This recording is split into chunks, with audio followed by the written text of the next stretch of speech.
And the Lord said to Moses, Say to the children of Israel that they are to make me an offering. From every man who has the impulse in his heart take an offering for me. And this is the offering you are to take from them: gold and silver and brass, and blue and purple and red, and the best linen, and goat's hair, and sheepskins colored red, and leather, and hardwood.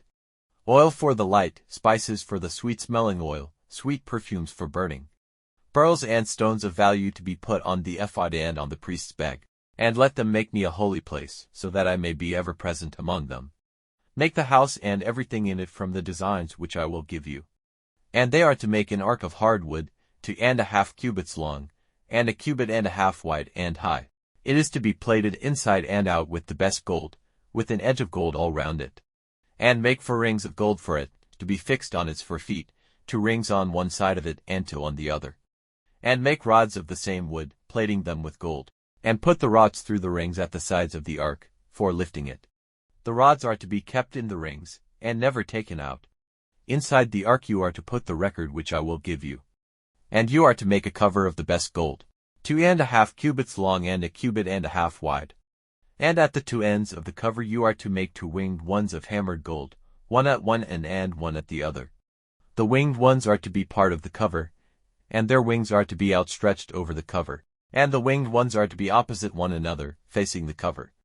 And put the cover over the ark, and in the ark the record which I will give you. And there, between the 2 winged ones on the cover of the ark, I will come to you, face to face, and make clear to you all the orders I have to give you for the children of Israel.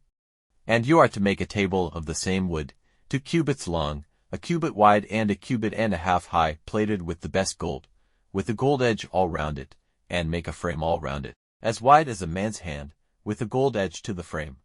And make 4 gold rings and put them at the 4 angles, on the 4 feet of the table. The rings are to be fixed under the frame to take the rods with which the table is to be lifted. Make rods of the same wood, plated with gold, for lifting the table, and make the table vessels, the spoons and the cups and the basins for liquids, all of the best gold. And on the table at all times you are to keep my holy bread. And you are to make a support for lights, of the best gold. Its base and its pillar are to be of hammered gold. Its cups, its buds, and its flowers are to be made of the same metal. It is to have 6 branches coming out from its sides, 3 branches from one side and 3 from the other. Every branch having 3 cups made like almond flowers, every cup with a bud and a flower, on all the branches. And on the pillar, 4 cups like almond flowers, every one with its bud and its flower, and under every 2 branches a bud, made with the branch. For all the 6 branches of it, the buds and the branches are to be made of the same metal. Altogether 1 complete work of hammered gold. Then you are to make it 7 vessels for the lights, putting them in their place so that they give light in front of it. And the instruments and trays for use with it are all to be of the best gold. A talent of gold will be needed for it, with all these vessels. And see that you make them from the design which you saw on the mountain,